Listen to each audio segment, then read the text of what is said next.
In an attempt to defame me, my soon-to-be ex-wife asked me, in front of court clerk, "Do you still think you're an alien from outer space?" Everyone saw how crazy she was and sided with me in court. What is the greatest way someone has attempted to humiliate or harass you, which ended up backfiring?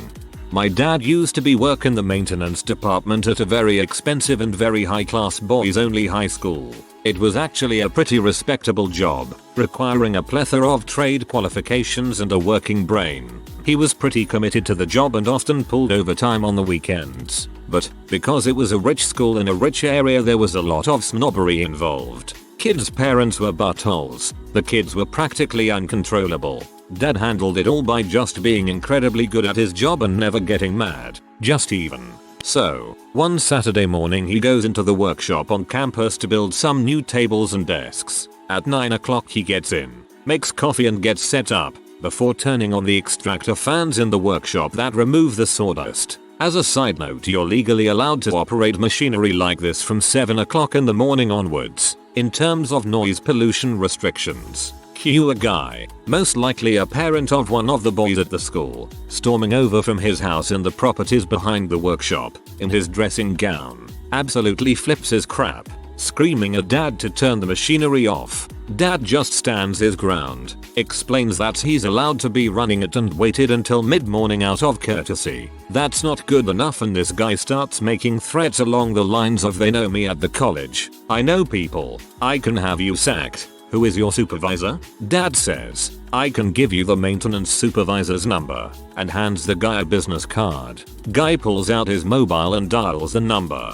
He's staring Dad in the face, still pumped up and ready to start bagging him out to the supervisor. Dad's phone rings. He pulls it out, answers it and says, "Scotch Carb SNR, maintenance supervisor." The guy flipped his crap completely, threw the card back at Dad and stormed out. "You made me laugh so hard I woke up my cat. XD." My ex pulled similar stunts in our divorce and custody fight. She claimed in affidavits that I was suicidal, homicidal, violent, had anger management issues, abusing prescription and illegal drugs.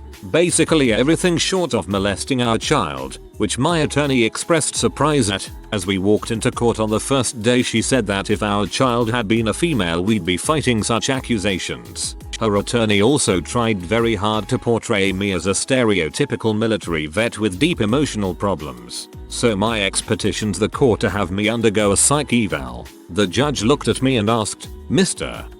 Mustache, how do you feel about this?" I said that I had no problem with it, but it would probably be a good idea if the ex had one. 2. He found the idea delightful, and even allowed my ex to choose the doctor to administer it. So we go through the psych eval thing. This was a total of about 6 or 8 hours in the doc's office over the course of several days. The day before the divorce trial starts we get the results back. Mr.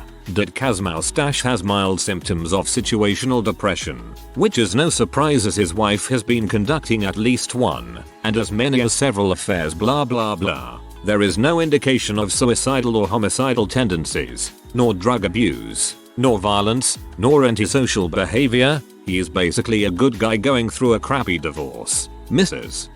Mustache has a non-specific borderline personality disorder, a narcissistic personality disorder, and 3 of the 5 standardized tests used to evaluate her were invalidated because she lied on them. Here's the very cool part. When I went to settle the bill at the doc's office, his nurse pulled me aside and said, "We don't get emotionally involved with our clients, Mr.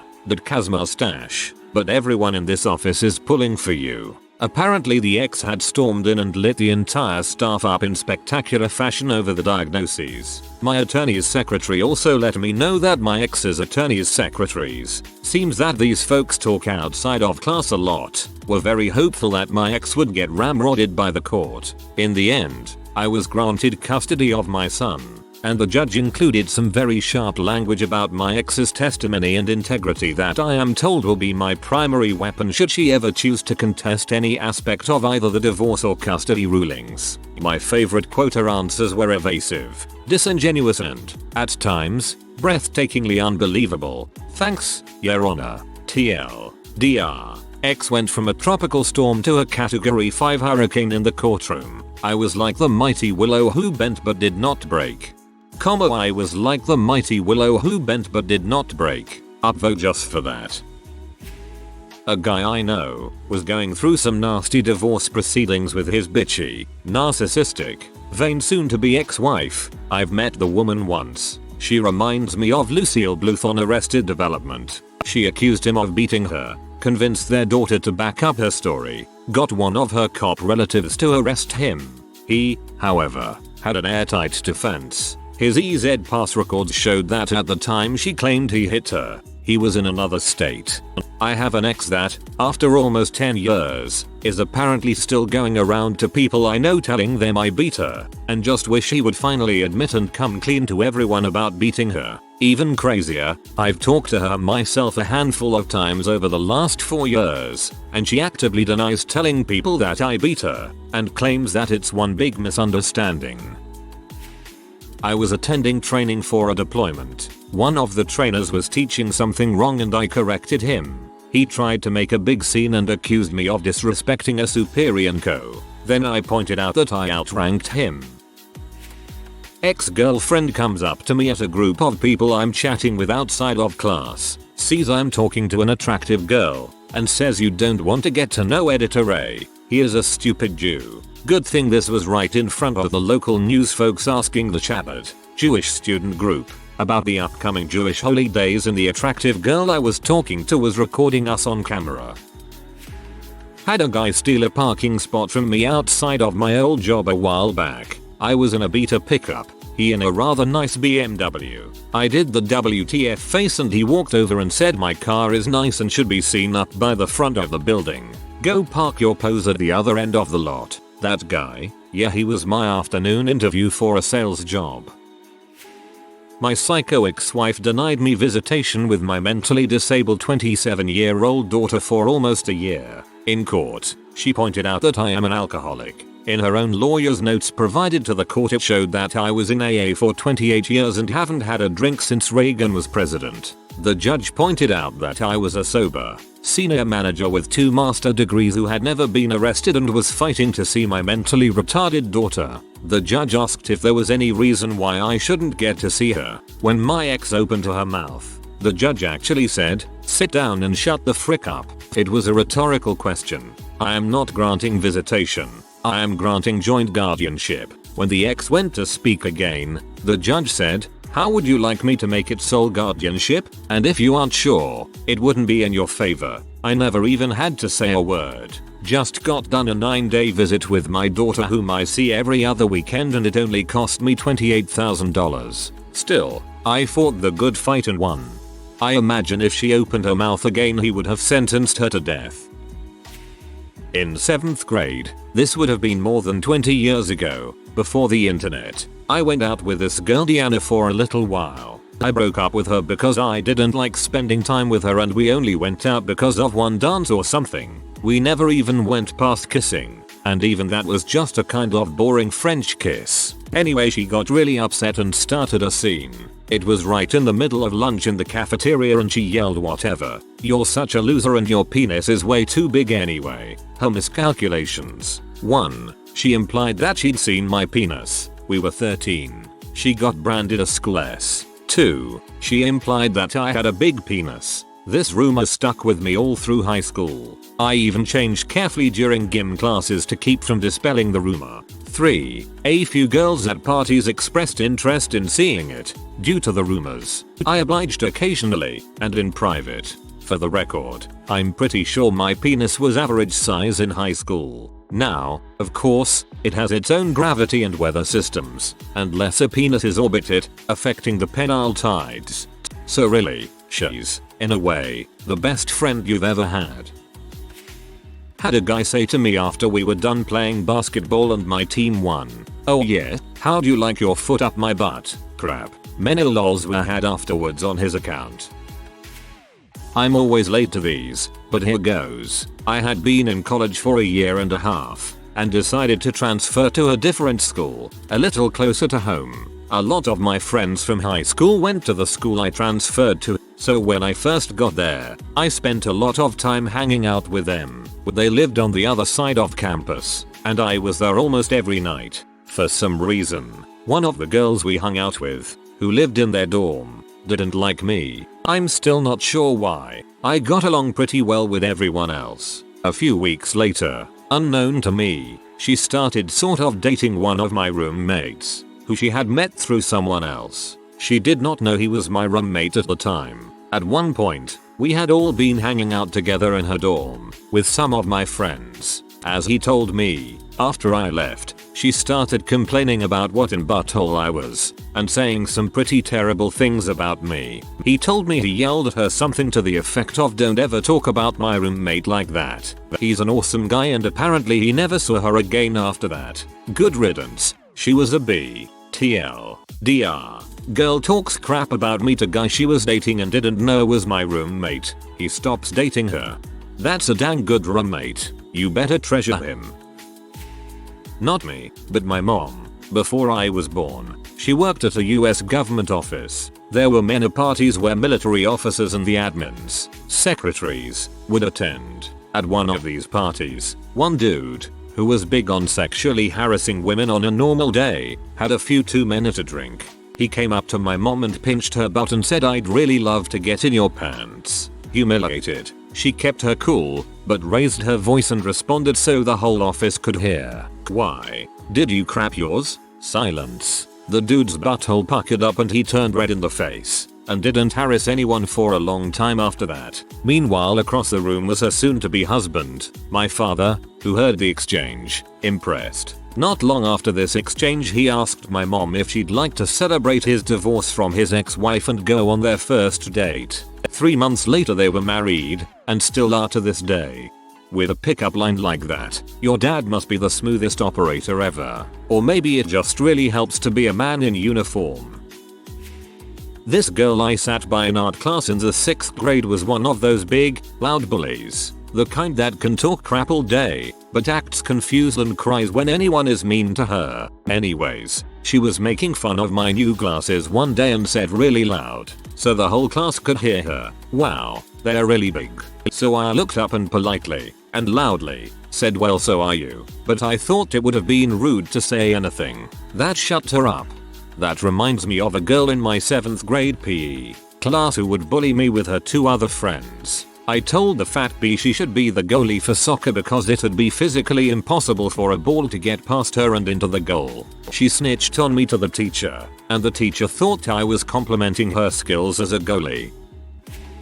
When I was in 8th grade, there was this kid that would always bully me. He stole crap from my locker, had his buddies hold me down and drew stuff on me, and would insult me constantly. One day, he decided that it would be absolutely hilarious to pants me in front of the entire school during lunch. You see, saggy pants were a fad at my school in 8th grade, and almost nobody wore their pants at their waist where it was supposed to be. Almost nobody, except me. I, on the other hand, knew what the frick a belt was. When that punk butt grabbed a handful of my Levi's in an attempt to yank them down, he ended up getting caught red-handed molesting another dude in front of the entire school. It made that entire crappy school year worth it.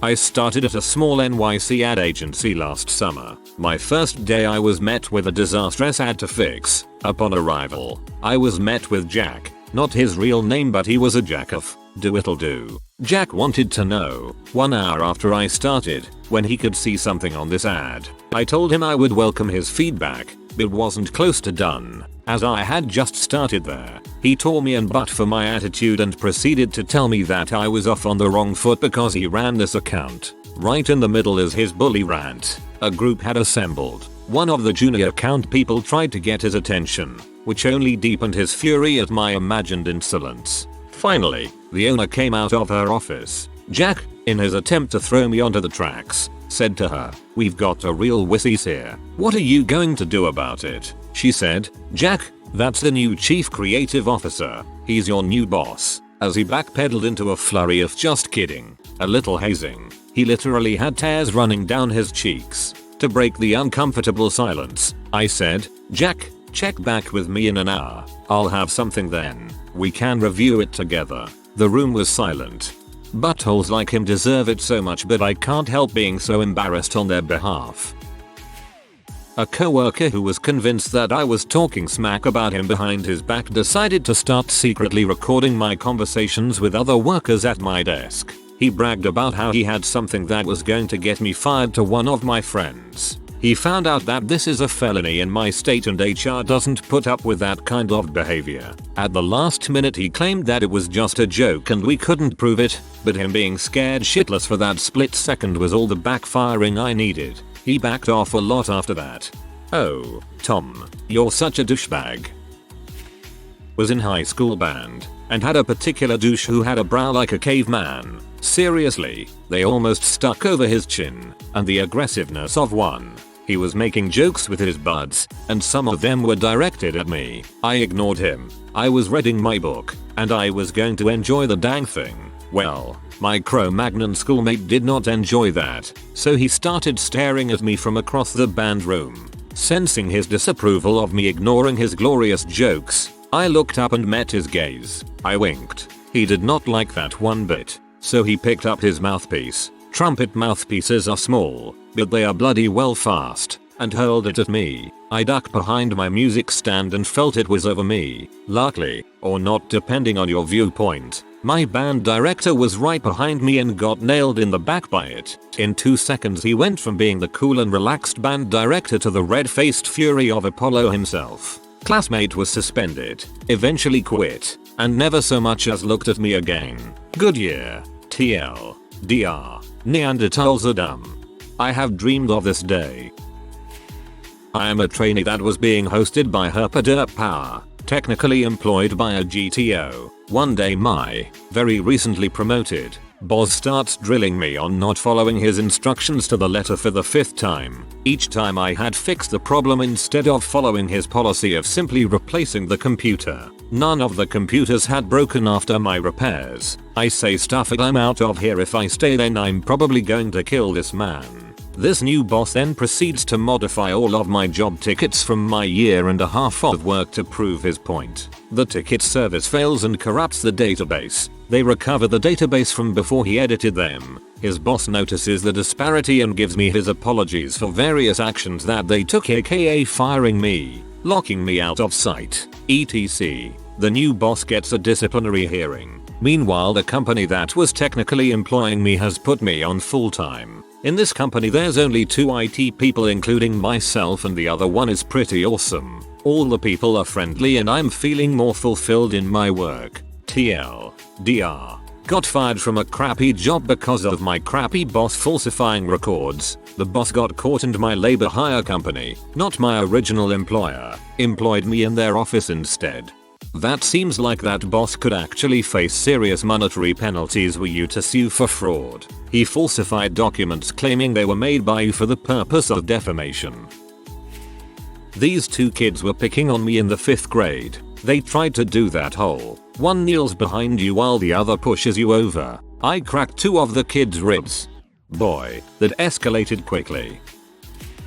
In pay, when we ran track the boys would run one way and the girls would run the other way, but we never crossed paths. Everyone went halfway on the track, then turned back and ran the other half, so there was no meeting of the boys and girls. Well, at the half, some popular girl thought it'd be hilarious to pants me, so she says, "Hey, come see." Some girl told me to tell you something. 7th grade me was naive, so I didn't see what could go wrong. Besides the teacher seeing I was talking to a girl or something. So I go up to her, and out of nowhere, she tries to pants me for some reason, but fails and I just end up falling, which not many people saw. She settled with that and started laughing.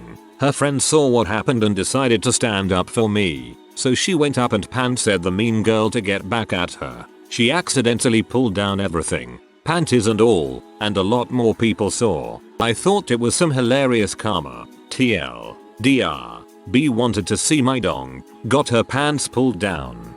Dude, no, you got it all wrong. The mean girl liked you. She set it all up. She was supposed to pants you and her friend was supposed to pants her so you would both be there pantsless and would have sex. It obviously backfired. A friend of mine was dared to pants me at school, so he ran down the hall, leaned over while running to try and pants me, and wound up leaning over too much, stumbled, and face planted into the floor. He got a bloody nose and no one saw my boxers. Pretty much a win in my book. Girl I was part-time seeing told some mutual friend that I was clingy and wouldn't stop calling her and that I paraded her around like a trophy. A mutual friend simply replied, "Really? Because we talk all the time and he didn't even mention he was freaking you?" I worked in the punk show business for a few years, and if you were to line me up against punk rockers I look very clean cut, but I've been around the block a few times. So one night I was working a show, and it was going to be a bit awkward, considering the two big names for the night were notorious for having large skinhead followings. I had worked with both bands before and hung out with them on a couple occasions while they were in town. They weren't racist, but they still had a racist following. Fast forward to a couple hours before the show, I arrived to help load in gear and set up the system for sound check. As I was walking towards the entrance, a group of punklings come up to me and ask what are your colors, same gang style balls you see, only more humorous when it's someone with purplish hair. I ignore them, go inside and let the owner know I'm there. I come back downstairs. This group of 2 punks is now 5. And they say I need to be taxed for my jacket because I disrespected them. At this point, 8 large guys with shaved heads come out of a couple vans and walk up to me and ask me if I have a problem with the kids trying to intimidate me into giving them my jacket. I said no. They were just leaving. These guys were from the main bands playing that night. One band called The Business, the other being Agnostic Front. The look of terror on these kids' faces was priceless. Before we started loading the gear, one of the kids came up to me and apologized. TLDR, punk rockers try to steal my jacket. 2 groups they idolized turn out to be friends of mine and were about to start a fight with them for harassing me. Okay, I have a different login at work. My boss has been a bit of a control freak since we hired him a couple years ago. Largely, we all put up with him, though the people he supervises can all do the job better than he. Not that unusual, even in a technical field like mine. Anyway, he got frustrated one evening when he saw me helping another co-worker with their stuff, and let me know that we would have to have a meeting in the morning with his boss to redefine my workload. See, if he didn't tell me to help employee X, that he dislikes, with their work, I shouldn't be helping with their work. I guess I have more team spirit than my boss. Next morning, at the appointed time, I stick my head in the door of boss office and say, "Do we have a meeting?" with a knowing grin. Boss says, "Is boss here yet?" and I say, "Yeah, I just saw him. I'll go get him."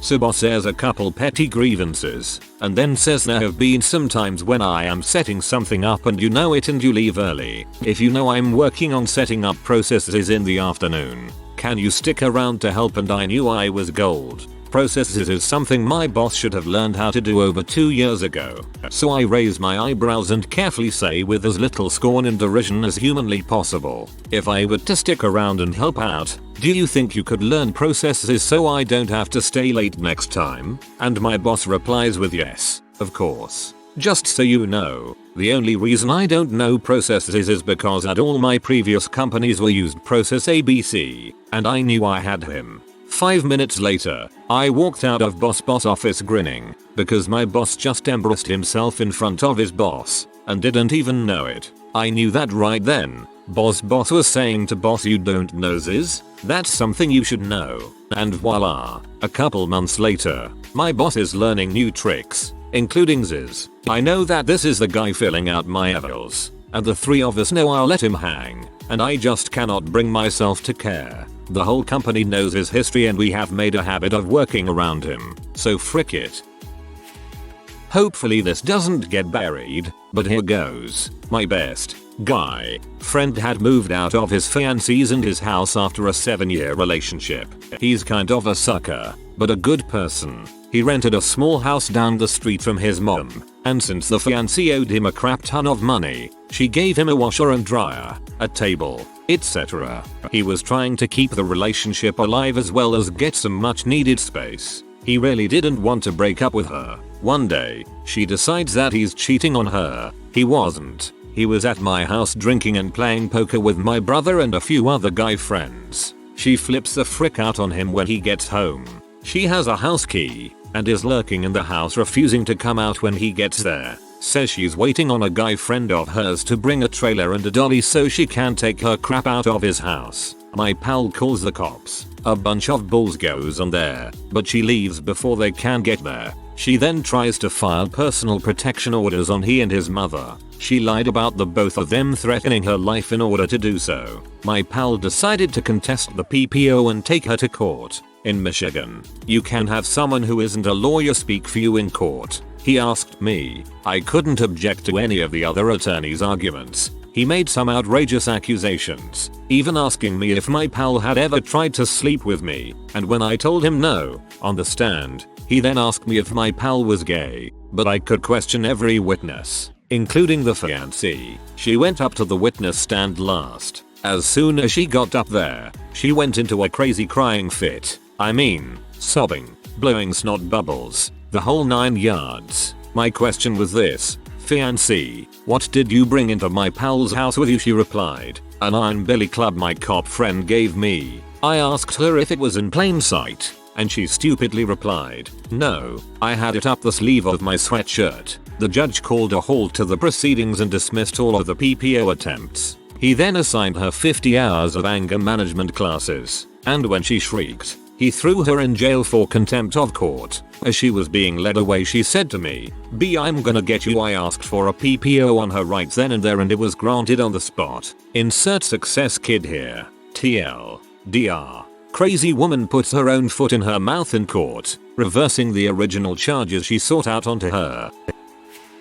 My first long-term boyfriend cheated on me during our senior year of high school, then led me on for months by saying, I wanna be with you. I just need some time apart. We're still together. I just wanna see other people too. Like any socially inept, shy, insecure high schooler, I went along with it for quite some time before calling it quits for good. However, my ex had promised me long before that he would take me to the senior prom that year, no matter what happened between us. In the weeks leading up to prom, I order a modest looking dress online, buy my ticket, book a hair appointment, the whole shebang. So, 1 week before that prom night, I find out from mutual friends that he's taking the 14-year-old who he cheated on me with to the prom instead of me, and I'd also been told that my ex wasn't going to tell me about it. He'd been planning on letting me buy a dress, spend the entire prom day getting ready, and then he was going to stand me up on prom night. So I asked his recently single best friend to take me,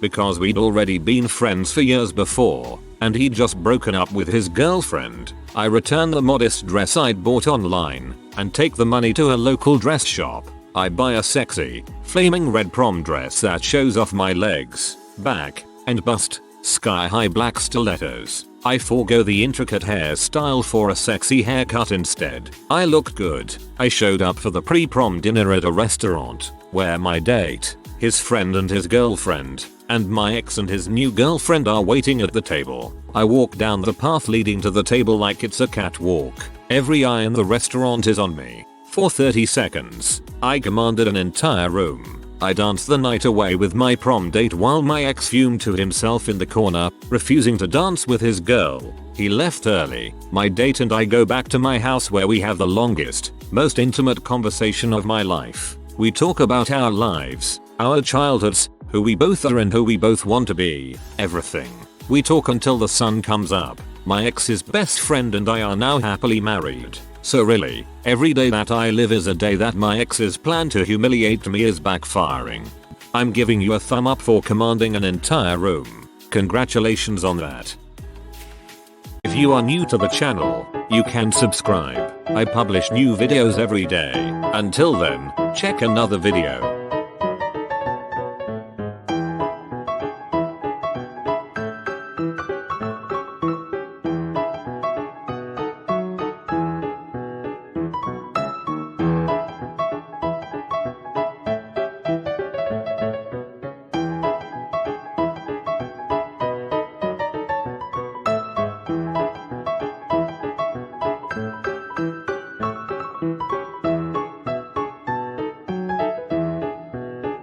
Bye for now.